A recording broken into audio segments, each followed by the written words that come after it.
Hello, my name is Andre Ward, and I'm the Associate Vice President of the David Rothenberg Center for Public Policy at the Fortune Society.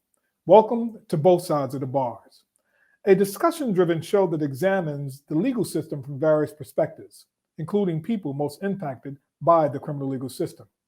We discuss critical questions about how the current system works, its intersections with social justice, and we highlight the efforts that are being made to improve the lives of everyone affected. We ask you, the viewers, to spread the word about both sides of the bars and share your comments with us on Twitter at the Fortune Society SOC. Today's show is entitled An Insidious Form of Slavery Still Exists. The 13th Amendment to the Constitution ended chattel slavery, but with an insidious exception as a punishment for a crime. This loophole has allowed states to build prison systems so dependent on human exploitation and degradation that it is akin to modern-day slavery. The organization 13th Forward is a legislative coalition of advocates, grassroots organizations, and impacted people working to end exploitation and brutality within the prison labor system. So in this episode of Both Sides of the Bars, two members of 13th Forward, Jacalyn Goldzweig, leader of the 13th Forward Coalition for the Legal Aid Society, and Wilfredo Laracuente, 13th Forward leader, educator, and formerly incarcerated advocate, discussed their current legislative push to pass a constitutional amendment in New York State that would end slavery as punishment as a crime and companion legislation that would ensure that all those working inside are treated with dignity and with respect. So I'll bring our two guests forward, and Wilfredo Laracuente is an advocate, educator, formerly incarcerated leader, and he aims, obviously, to provide a voice for incarcerated people by not only providing insight into the struggles that incarcerated people face daily, but actively working towards deconstructing the harmful and dehumanizing nature of prison. He serves as a workshop facilitator for FedCap Impact, Inc. Wilfredo mentors young people and guides them through their developing coping mechanisms associated with trauma and stress. And before coming home in July of 2021, Wilfredo spent 20 years of incarceration in Sing Sing prison and earned his bachelor's degree in behavioral science. And Jacalyn Goldzweig, is that the correct pronunciation? Jacalyn, what's the correct pronunciation, Jacalyn?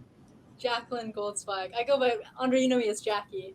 Oh, so Jackie Goldzweig, I call you Jackie. So Jackie Goldzweig obviously is a leader of 13th Forward Coalition for the Legal Aid Society of New York, where she's a paralegal case handler in the Criminal Defense Practice Special Litigation Unit. Jackie, Wilfredo, thank you so much for joining us here on Both Sides of the Bars. How are each of you feeling today? I'm feeling good today. Thank you. Good, good. So we want to get right into this because this has become a very, very important discussion around addressing the 13th Amendment. Like, what does it mean? Why is there a need to change it or to amend it? And the impact that it's had on so many people. And so what I want to start is, right, some few questions. And first, in terms of the work you all do, like, what is the 13th Forward movement and what are you aiming to achieve? Well, I believe in ladies first, so Jacalyn, you can go first. I'm happy to start. So 13th Forward is a campaign and a legislative coalition in New York State aiming to change New York State's constitution to abolish slavery as punishment for a crime. We're 50 organizations strong. Our campaign is full of faith leaders, criminal justice organizations, legal services organizations, workers' rights advocates, and grassroots organizers. And we're aiming to pass two bills: the No Slavery in New York Act, the constitutional amendment that I was just talking about through the New York State legislature, as well as the Fairness and Opportunities for Incarcerated Workers Act, a workers' rights bill which would ensure that no New Yorkers, and that includes incarcerated workers, are deprived basic workers' rights and get to enjoy the same health and safety and wage protections that we get to enjoy on the outside. Wilfredo, yep. Did I miss anything? Sure, Wilfredo? No, I think you really touched on everything. The most important thing I want to make sure to accentuate is slavery exists in New York State today.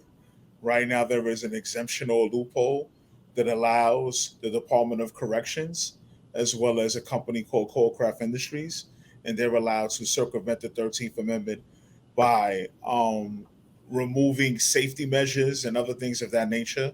So that way, the men and women that are inside the penitentiary can work for this particular company from anywhere from 10 cents to 45 cents an hour. And so, it's interesting because, I have on my Fortune shirt that you see here today. And, we were at a press conference today here in New York City to ensure that the jail, Rikers Island, closes in August of 2027. And so we know that Rikers Island is a place where people are detained. And essentially, what you're saying is that people who are going convicted and obviously going to upstate prisons are experiencing a modern form of kind of slavery based on the 13th Amendment. And so, I want to talk a little bit about, you talk about the labor, right, in prisons, Wilfredo. And I don't know if you can answer this question, but what does our current prison labor system look like? Well, the current labor system is really a faulty, antiquated way of handling people, men and women that are inside the Department of Corrections. Just for some context to go back, in the Jim Crow laws after the Emancipation Proclamation and the Black Codes, what happened was now it was considered vagrancy to be on the side of railroad tracks. It was considered vagrancy to be on the side of certain types of water fountains. And what happened is when the men and women were incarcerated, they were sent to prison. And then all of a sudden, prison realized here is the free labor that we need to continue to move forward to send a loophole to slavery and the Emancipation Proclamation. So what happens now is now men and women make hand sanitizer. They make pink soap. The license plates that are on all the cars in New York City, the chairs that the Department of Education utilizes for its children.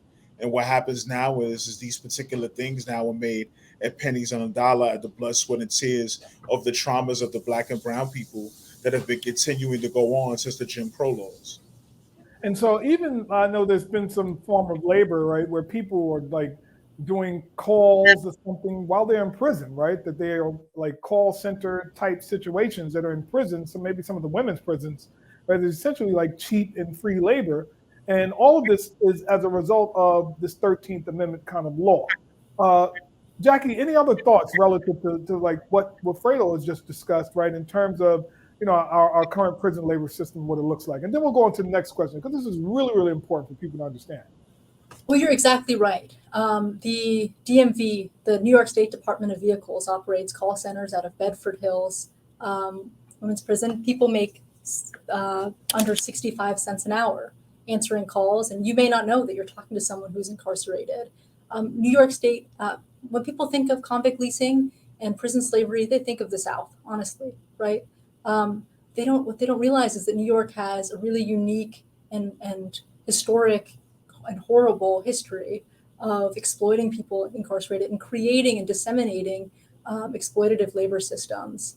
From the 1800s onwards, we had the first prison factories. People were whipped and chained and died working in our prison factories. It was developed just as the state abolished slavery in 1827. And as Wilfredo said, right, incarcerated New Yorkers do hundreds of jobs today, from making hand sanitizer to the desks in our children's schools and this furniture the furniture that we sit on, that legislators sit on, the chairs that they sit on as they make our laws, the gear that the NYPD uses. So you can see that it's an extremely exploitative and frankly horrific cycle of, yeah.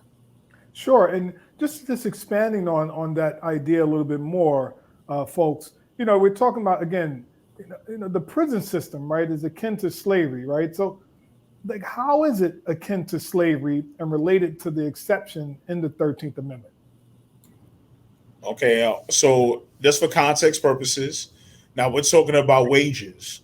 So we're talking about a particular company that sells chairs, that sells desks, that sells various items to government institutions at a high rollover rate, a very high return on investment. So they have the ability to not worry about labor. They have an ability to not worry about price gouging or things of that nature, because all they have to do is just pull a $10 pocket out of their account and probably be able to pay half of a correctional facility just on one shift. So you have to be able to understand that there are no rules, there are no regulations, and they have the ability to basically give out pennies on a dollar to people that are creating license plates, that are creating hand sanitizer, and vital cogs that are utilized in all government institutions across New York State. And it's just wrong. And there needs to bring some awareness to it, as well as the SUNY and CUNY schools that decide to keep purchasing these items when they want to do it tongue in cheek and they want to speak about being about ending mass incarceration and being higher institutions of learning when they are actually enabling and being solidly complicit with the exemption for the slavery issue. And The yeah, the 13th Amendment of the US Constitution allows for slavery as punishment for a crime. Because New York State's Constitution does not have a provision protecting people from that exception, it applies to New York State. And we're advocating, but as Wilfredo was saying, right, not only does forced labor exist in our prisons, but extraordinarily exploitative labor conditions also exist, from penny wages to a lack of health and safety protections. And that's why we're advocating for two bills, not just a constitutional amendment, but also a workers' rights bill. totally. And you mentioned, I think earlier, Wilfredo, you mentioned core craft industries. What is core craft industries, and how does the state of New York profit from the exception in the 13th Amendment? Okay, so core craft industries has probably been inside the majority of maxes and mediums for about at least 20 to 25 years. So this particular partnership, what it does is it allows, Docs allows core craft to come in and make a factory. And this particular factory might be catered to making certain types of things. So when it comes to, for an example, at Auburn Correctional Facility for making license plates, or when it comes to Great Meadow Correctional Facility for making hand sanitizer, or being able to make pink soap that goes inside the buildings of a lot of government institutions. What happens now is that they're able to draw water from this particular well, and they're able to go ahead and garner and kind of save an enormous amount of money and also receive an enormous amount of kickbacks for allowing core craft industries to not only monopolize the labor inside the prison system, but being able to just profit from it at probably 100 to a 200% increase. Yeah, CoreCraft, it's a division of the Department of Corrections, prison industries, right? They run the prison factories in many of our prisons, they run all the prison factories in New York State, and they are located in many of our prisons, to clarify. They bring in a profit revenue of over $50 million a year, and they sell hundreds of millions of dollars in goods, in goods and services. The services include asbestos abatement, for example. Yeah. And when we think about these things, right, Wilfredo and Jackie, like, it's almost like mind-boggling, right, that people are unaware of the 13th Amendment exception and how it impacts thousands of people, right? And so, Wilfredo, I know that you've been doing this work for some time, and obviously you as well, Jackie, but, Wilfredo, like, why are you so passionate about this issue?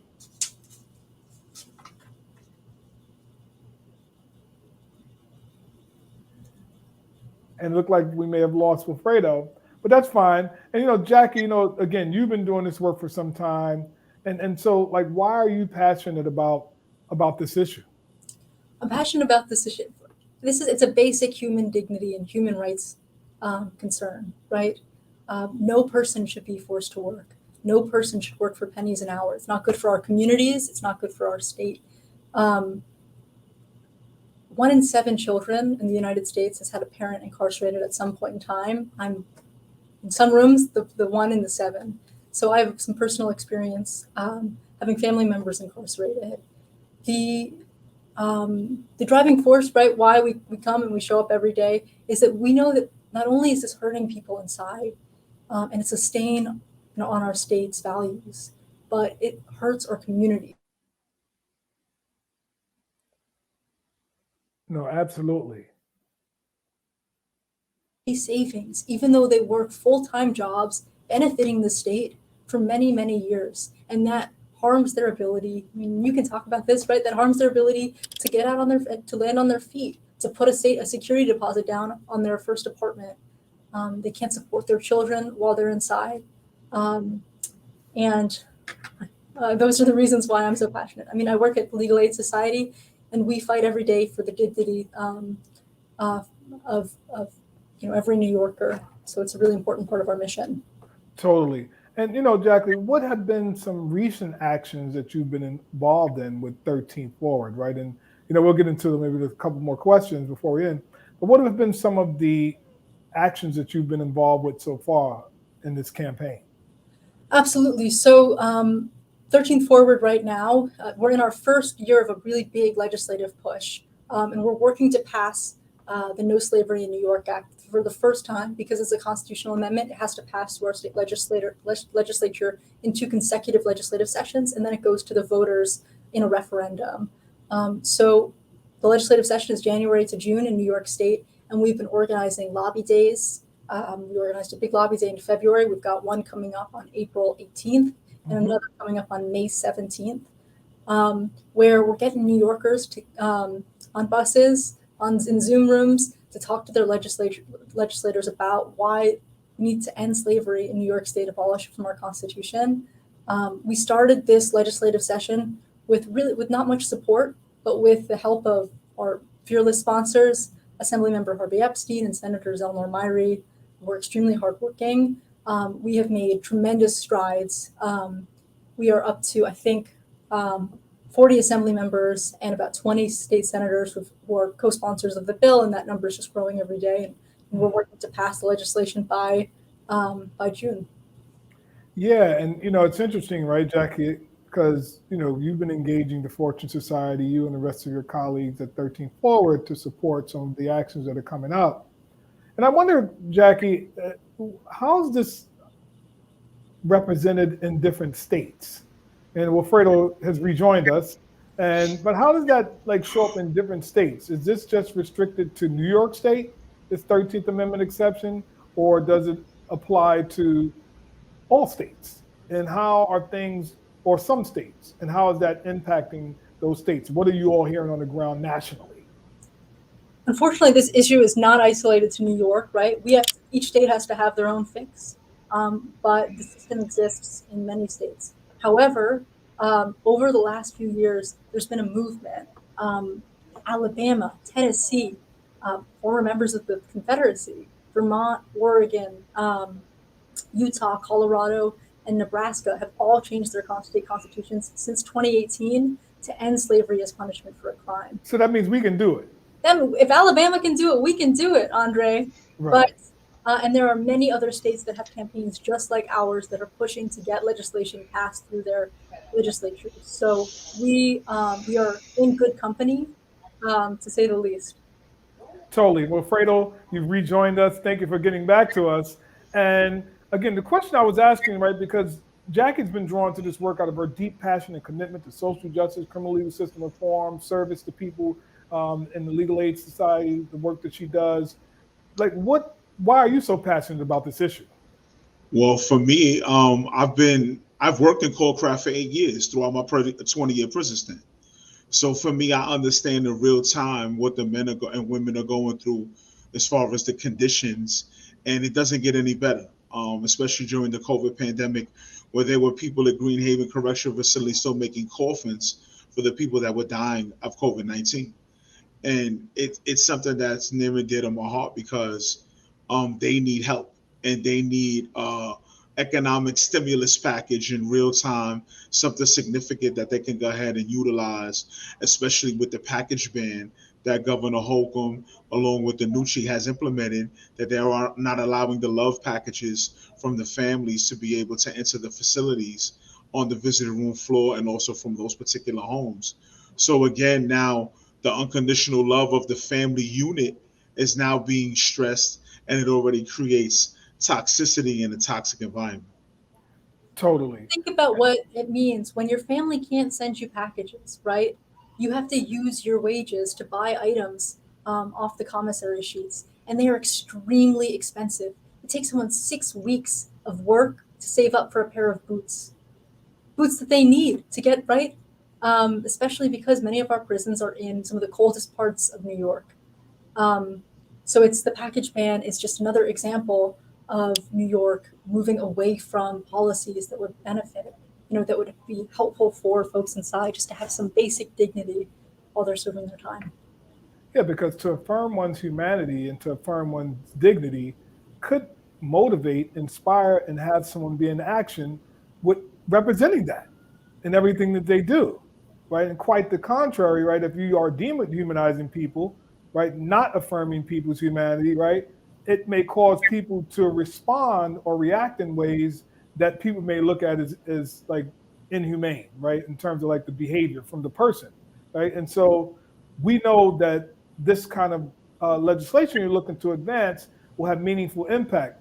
And what I want to ask is, how can people get involved, right, in terms of New Yorkers? And I know your work is restricted to New York right now, but by extension, I'm sure other states are doing some other legislative work, like in Jersey and other places. But what can New Yorkers do to get involved?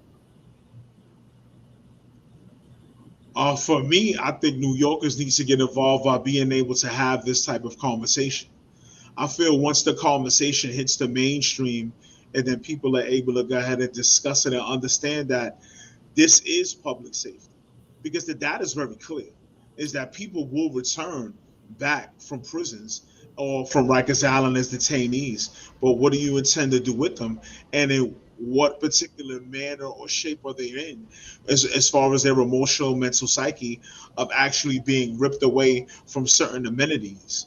So I think the most important thing is to have a conversation within New York and to kind of like humanize already this particular topic and subject matter and realize that this is an issue of public safety that needs to be intertwined and it needs to be equally yoked, and for government officials to understand that they need to fix this problem before it becomes a problem later on. Sure, Absolutely. Jackie? Yeah, and as Wilfredo said, right, people need to know, right, know about what's going on behind the wall. This is a campaign that's going to end up in our legislation is going to end up in a referendum, and people are going to have to go to the ballot box to support it. So it's really important that people have those conversations with their family and friends now. To support our campaign, go to 13thforward.com, sign up. If you're in Rochester, if you're in Buffalo, if you're in Binghamton, any part of the state, we'd love to have you on board. We have coalition meetings and lots of actions you could participate in. Give us a follow on Instagram or Facebook or Twitter to keep up to date on what we're doing. If you're supportive of our work, there is no shortage of opportunities for you to get involved. And so, some last final question, right? And why did you name 13th Forward? Where did the name derive from? I can speak to this one. We were initially Labor is Labor, which potentially isn't the most catchy name. We want to move forward from the 13th Amendment, right? The 13th Amendment did something extremely important in this story. It ended slavery in the United States with an exception.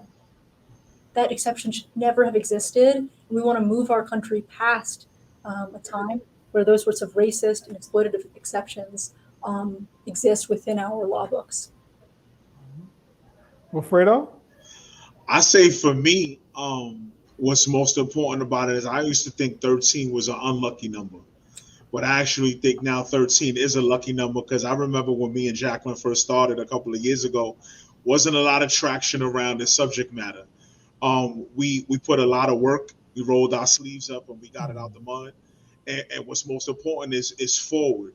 So inside prison, for resiliency and a lot of other things, you move forward regardless of whatever.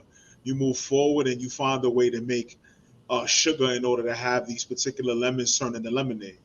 So I'm enjoying the taste of this particular lemonade, but it became a lot more sweeter as we keep moving forward, and we can go ahead and we can eradicate this loophole, and we can go ahead and give a real great economic stimulus package to a lot of the men and women that are behind the walls that need it, working for this particular industry. Yeah, thank you for that, Wilfredo. And Jackie, how can people get in contact with the coalition here in New York City to be involved in some way? How can folk get involved? or if they're in different states, because we have people from many states that listen or view our show and may have some ideas to share. How could they get in contact? So for getting in contact with us in New York State, go on our website, fill out our form, or DM us on social media, and we'll get back to you right away. For other states, you might want to reach out to us as well. The campaigns in different states, or do some Googling. We're not all named the same thing, which is why it may not be super easy to find them. But they're out there and they're looking for your support, and they'd be grateful for your advocacy. Absolutely. Jackie, Wilfredo, we really, really appreciate you taking the time out today to speak with us about 13th Forward and the exception clause inherent in the 13th Amendment. We thank you for giving us your thoughts and sharing your observations about that issue. And we want to thank you, the viewers, for joining us all for this really thought-provoking conversation and discussion. In the meantime, on behalf of the Fortune Society, we thank you so much for tuning in to Both Sides of the Bars.